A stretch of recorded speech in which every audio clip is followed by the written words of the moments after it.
Structure ઓપ્ટિમાઇઝેશનમાં as per આપણે syllabus જોઈ અને ડિસ્કશન કર્યું હતું એ અકોર્ડિંગ ટુ આપણી પાસે ટોટલી 5 મોડ્યુલ છે, બરાબર.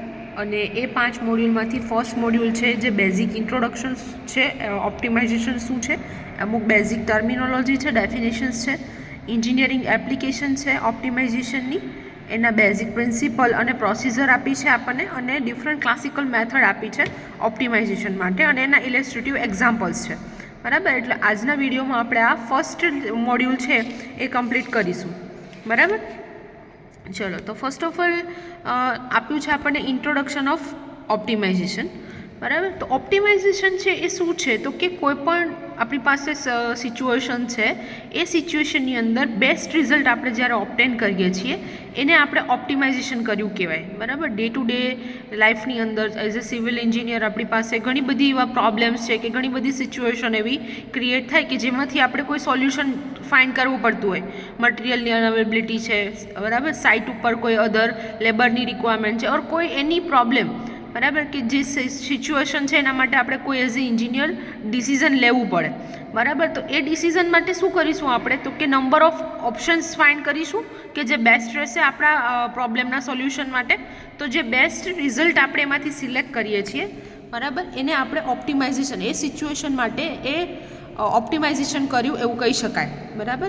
તો ઓપ્ટિમાઇઝેશનની ડેફિનેશન શું છે, તો optimization can be defined as the process of finding the condition that give the maximum and minimum value of function, બરાબર. કોઈ પણ ફંક્શન છે જેની આપણને મેક્સિમમ અને મિનિમમ વેલ્યુ પ્રોવાઈડ થાય છે, બરાબર, એને કહીશું આપણે optimization. So there is no single method available for solving all optimization problem efficiently, બરાબર. બધા જ પ્રોબ્લેમને સોલ્વ કરવા માટે કોઈ સિંગલ મેથડ નથી ઓપ્ટિમાઇઝેશનની, બરાબર. Therefore number of optimization method છે આપણી પાસે ડેવલપ કરવામાં આવી છે, જેનાથી આપણે એફિશિયન્ટલી ડિફરન્ટ ટાઈપના ઓપ્ટિમાઇઝેશન પ્રોબ્લેમને સોલ્વ કરી શકીએ,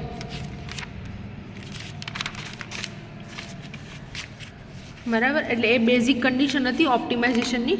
હવે ઓપ્ટિમાઇઝેશન છે એ એન્જિનિયરિંગની અંદર કઈ કઈ જગ્યાએ એમની એપ્લિકેશન છે એ આવે છે. તમારી પાસે જે ટેક્સ્ટ બુક છે એની અંદર ઓલરેડી આ ટોપિક અવેલેબલ છે. હું જસ્ટ ઓવરવ્યૂ આપી દઉં છું કે શું છે. તો જો એરક્રાફ્ટ અને એરોસ્પેસ સ્ટ્રક્ચર છે એનું મિનિમમ વેઇટ ફાઇન્ડ કરવા માટે, એટલે ડિઝાઇન કન્ડિશન માટે, finding optimal trajectories of space vehicle, બરાબર. Design engineering structure, civil engineer structure માટે, minimum weight design of structure and earthquake wind criteria માટે, બરાબર. વોટર રિસોર્સ સિસ્ટમ જે છે એની મેક્સિમમ બેનિફિટ લઈ શકે એની ડિઝાઇન માટે, બરાબર. Optimal design of structure, design of material handling equipment, design of pump, turbine, heat transfer equipment for maximum efficiency, optimum design of electrical machinery, optimal production planning, controlling and scheduling માટે, અને inventory control, બરાબર. Number of આપણી પાસે applications છે કે જ્યાં આપણે ઓપ્ટિમાઇઝેશનનો એઝ એ એન્જિનિયર યુઝ કરી શકીએ છીએ, બરાબર. તો આ બે કન્ડિશન હતી, introduction and engineering application of optimization, બરાબર. પછી એક ડેફિનેશન આવે છે જે છે કે ડિઝાઇન વેક્ટર. તો ડિઝાઇન વેક્ટર કોને કહીએ, તો કે an engineering system is defined by a set of quantities, some of which are viewed as a variable during the design process, બરાબર. certain quantity are usually fixed at outset and this called pre-assigned. કોઈ પણ situation છે, કોઈ પણ engineering system છે એની અંદર શું છે, તો કે કોઈ સેટ ઓફ ક્વોન્ટિટીઝ આપણી પાસે અવેલેબલ છે કે જે વેરિયેબલ હોય, બરાબર. ડિઝાઇન પ્રોસેસની અંદર એ વસ્તુ ચેન્જ થતી હોય, એટલે કે વેરિયેબલ ઓપ્શન્સ આપણી પાસે અવેલેબલ હોય, બરાબર. જે કોઈ દિવસ ફિક્સ્ડ નથી, એ વેરી થશે ડિફરન્ટ પેરામીટર્સ માટે, બરાબર. Parameters of all the quantities are treated as a variable in design process are called design variable, બરાબર. જેમ કે આપણે કોઈ સ્ટ્રક્ચરની ડિઝાઇન કરીએ છીએ, બરાબર, તો એ કોઈ પણ એલિમેન્ટ આપણે સિલેક્ટ કર્યો હોય, મટીરિયલ છે, બરાબર, કોઈ પણ અધર ક્રાઇટેરિયા છે કે જે જેવી રીતે ડિઝાઇન ફરશે અથવા જે ક્રાઇટેરિયા ફરશે એ પ્રમાણે આપણો ડિઝાઇનમાં બી ચેન્જ આવશે. તો એ જે બી પેરામીટર્સ છે જેના લીધે આપણી ડિઝાઇનમાં ચેન્જ આવી રહ્યો છે, બરાબર, એને આપણે ડિઝાઇન વેરિયેબલ કહીશું. જેમાં એક્સ ઇઝ ઇક્વલ ટુ આપણે લઈએ વેરિયેબલ આપણો એક્સ છે, જેને નંબર ઓફ પેરામીટર્સ છે આપણી પાસે, કે આઈ ઇઝ ઇક્વલ ટુ 1 થાય, 2 થાય, 3 થાય, તો એક્સની વેલ્યુ ફરી જશે, બરાબર. એટલે ડિઝાઇન વેરિયેબલ છે કલેક્ટિવલી આપણે રિપ્રેઝેન્ટ કરવો હોય તો કઈ રીતે લખીશું? તો કે x1 x2 x3 xn સુધી. તો આ થઈ ડિઝાઇન વેક્ટરની ડેફિનેશન. પછી બીજી કન્ડિશન છે ડિઝાઇન કન્સ્ટ્રેન્ટ. બરાબર. તો ડિઝાઇન વેરિયેબલ છે can not be chosen arbitrarily rather they have to satisfy certain specified function and other requirement. બરાબર. એટલે કે ડિઝાઇન વેરિયેબલ છે એ કોઈ પણ શું કહેવાય ડાયરેક્ટલી ચૂઝ કરવામાં નથી આવતો. બરાબર. એના માટે સર્ટેન ફંક્શનલ અને અધર રિક્વાયરમેન્ટ હોય એના ઉપરથી આપણે ડિઝાઇન વેરિયેબલ છે સિલેક્ટ કરીએ છીએ.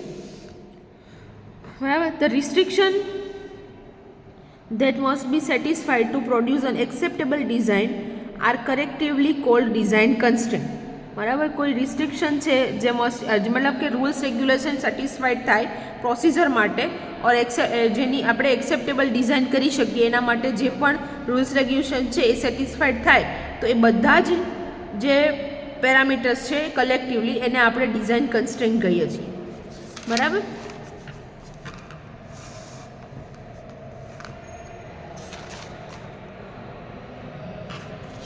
ચલો પછી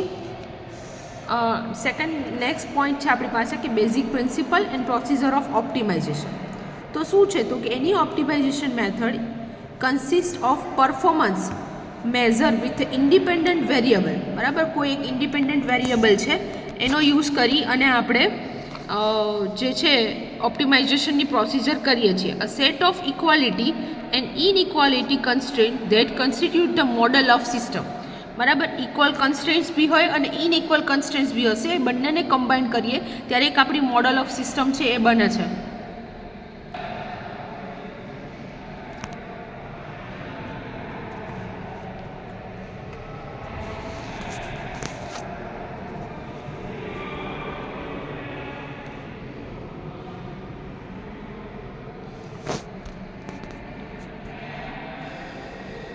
ચલો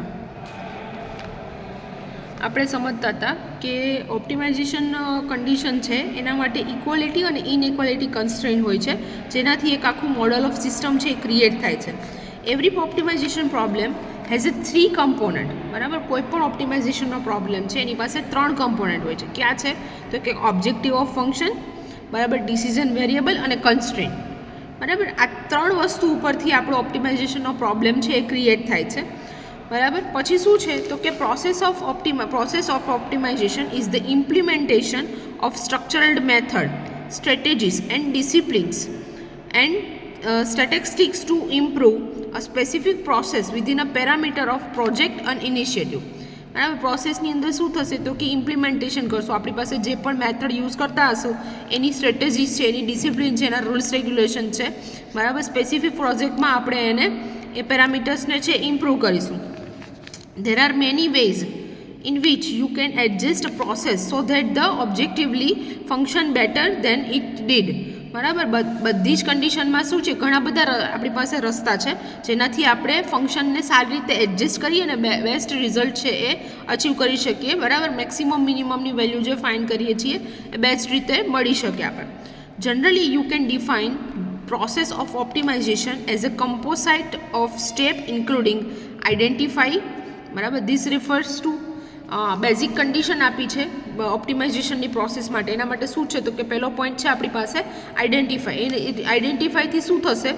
તો કે this refers to the action of identify the process that needs to undergo optimization. બરાબર. કોઈ પણ પ્રોબ્લેમ છે એ ઓપ્ટિમાઇઝેશનની અંદર જશે. બરાબર. એનો ઓબ્જેક્ટિવ છે એ આઈડેન્ટિફાઈ કરીએ. If a process is too costly, then determining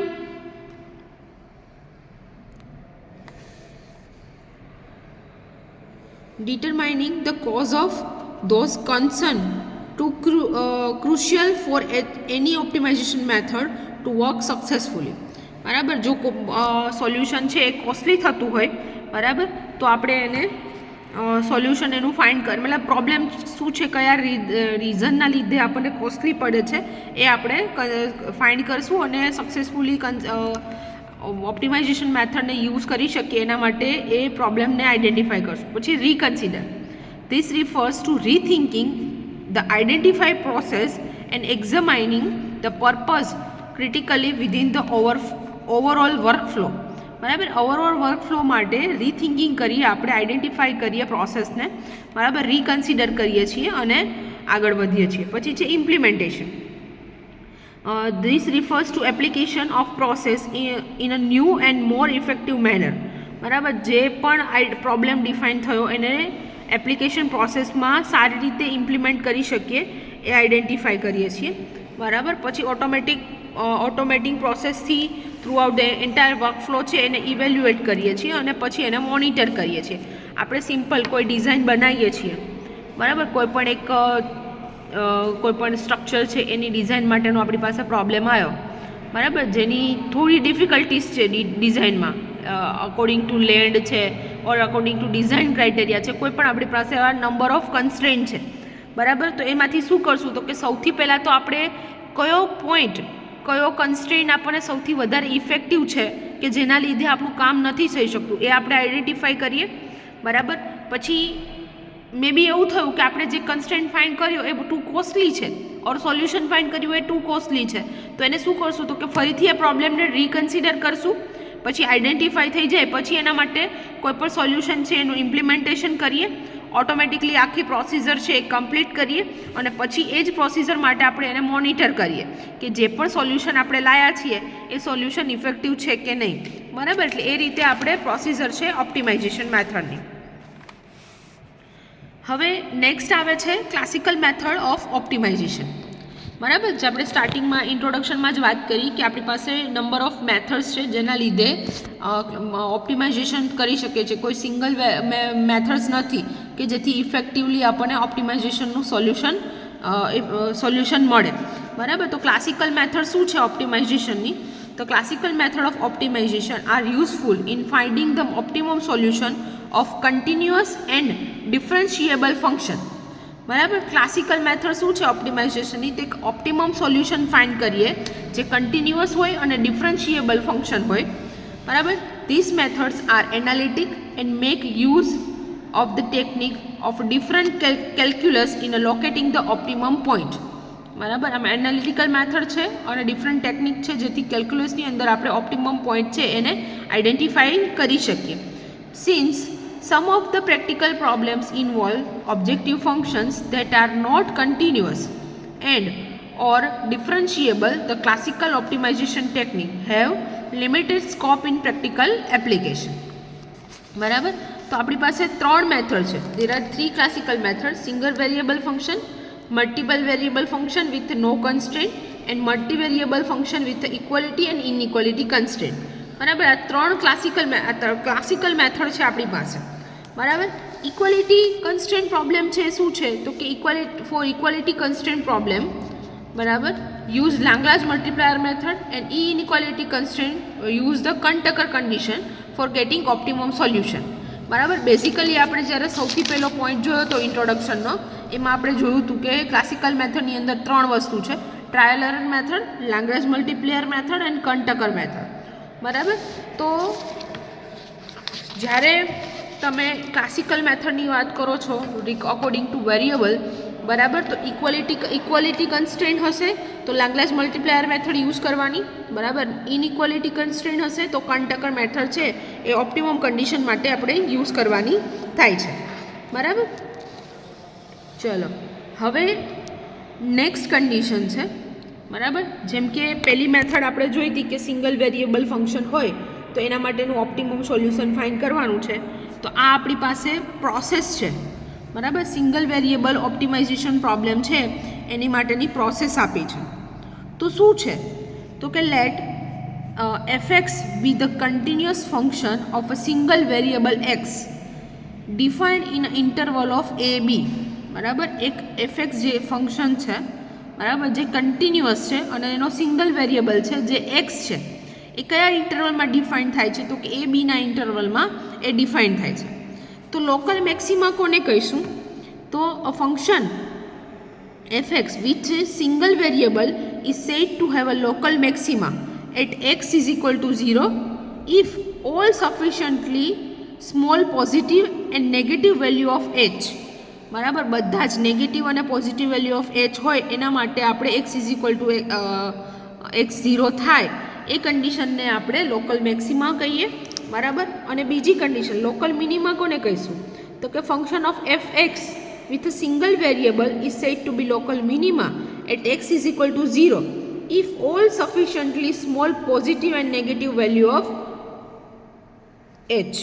જેની અંદર તમે જોશો કે લોકલ મિનિમા છે તો એફ એક્સની વેલ્યુ છે એ એફ એક્સ 0 પ્લસ એચ કરતાં વધારે હોવી જોઈએ અને આની અંદર એફ એક્સની વેલ્યુ લેસ દેન હોવી જોઈએ એફ એક્સ 0 પ્લસ એચ કરતાં, બરાબર.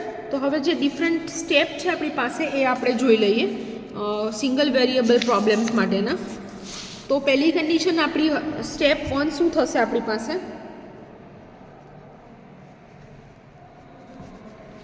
બરાબર, સ્ટેપ 1 છે કે આપણી પાસે ફંક્શન એફ એક્સ આપેલું છે, બરાબર, અને કેના ઇન્ટરવલે છે?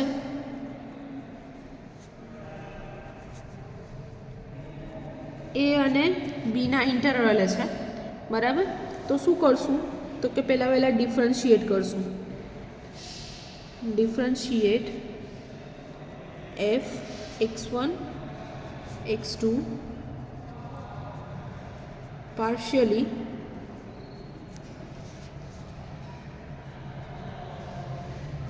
વિથ રિસ્પેક્ટ ટુ x1 અને x2. તો શું થશે?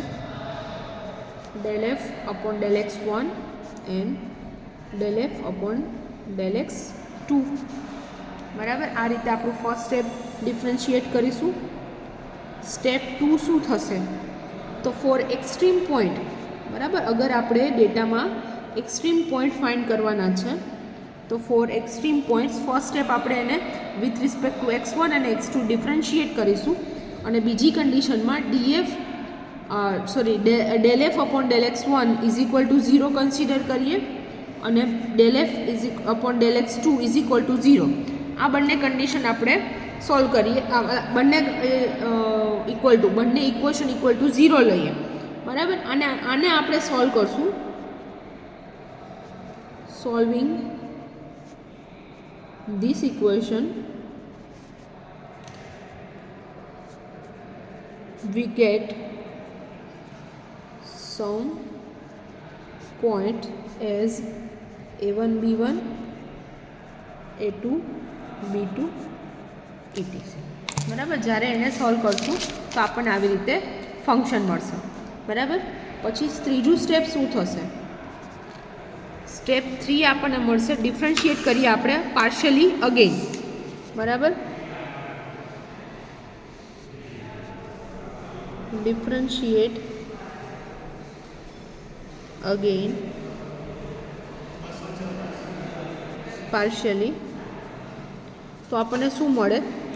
તો આર ઇઝ ઇક્વલ ટુ મળશે del square F upon del x1 square, બરાબર. એસ ઇઝ ઇક્વલ ટુ મળશે del square F upon del x1 x2 અને ટી ઇઝ ઇક્વલ ટુ મળશે del square F upon del x2 square, બરાબર. આ આપણને value મળશે. Step 4ની અંદર at a1 b1 આપણે કેલ્ક્યુલેટ કરીશું. a1 અને b1ની વેલ્યુ પુટ કરીને આપણે r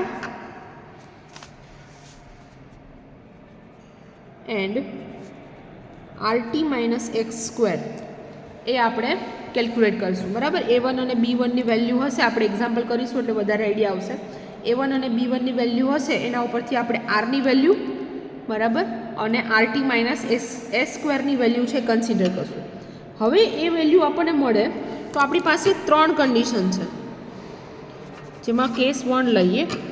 if rt minus S square which is greater than 0 and r which is less than 0 થાય, બરાબર. તો એ કેસની અંદર શું થાય? તો કે then f x1 x2 is maximum at a1 b1, બરાબર. તો rt માઇનસ એ સ્ક્વેર છે એ ગ્રેટર દેન 0 અને r is equal to less than 0 થાય છે તો fx1 x2ની વેલ્યુ છે એ મેક્સિમમ છે ક્યાં? તો કે a1 b1 માટે.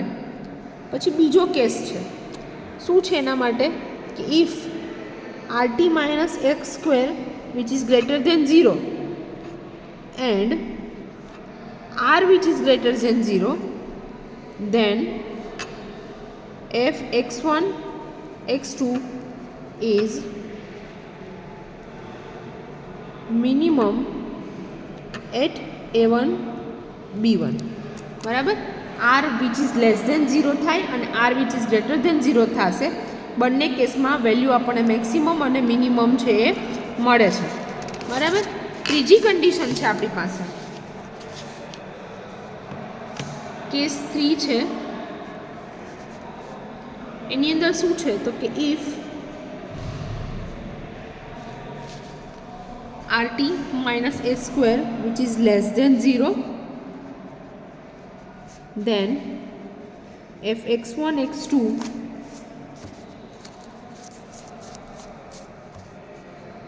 has neither maximum nor minimum at a1 b1. બરાબર? અને ચોથો કેસ છે